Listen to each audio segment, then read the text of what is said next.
I am a huge music fan, so much so that I actually like all music. This is just because I'm tone deaf and use music as white noise to go to sleep. But people should still listen to what I have to say about music despite my lack of experience in the art form.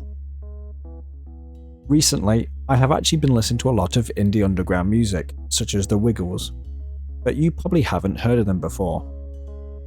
Now 2022 has been a great year for music, so I decided to create a list of my top 5 underground artists that need more attention in 2023, so here we go. Number 5. Rebecca Basic. This artist lives a sad life, a very sad life to be exact. Born in a small town to some rich parents, she decided to turn to music because she started to notice that a lot of people actually suck, and music is often more interesting than the people around her. She gained a small loyal following with her debut album, Melancholy Music, which had some really solid songs such as Teardrops in My Gin and Tonic, Fairy Lights Brighter Than My Day, and Why Should I Live Laugh Love. Number 4. The Penguin Stealers. The Penguin Stealers are an alternative heavy rock band that are less famous for their music and are more known for their crimes targeting flightless birds, not including your mum.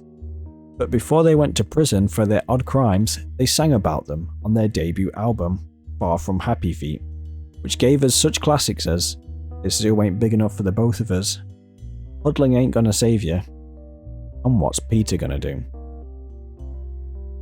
Number 3. The Johnsons Next Door.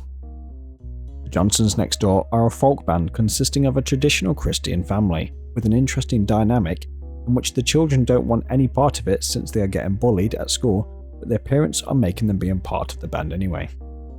They certainly had a lot to say with their debut album, Traditional Western Values, which gave us the songs Honey, Our Daughter Needs Jesus, This Is My Favourite Bumper Sticker, and Ain't Nothing To It, Fox News Made Me Do It. Number 2. MC Classic Literature. This great MC was born and raised in a dangerous town during hard times, which often created hostile situations. He didn't really notice any of this because he was homeschooled, spent all of his time indoors reading his favourite books. So he used his voice to channel this through the art form of music and gained a lot of attention with his debut album, Put Down That Book and Listen to This, which contains such classics as To Drill a Mockingbird, The Adventures of Sherlock Holmes, and Of Mice and Mandem. Number 1. The Plagiarizers.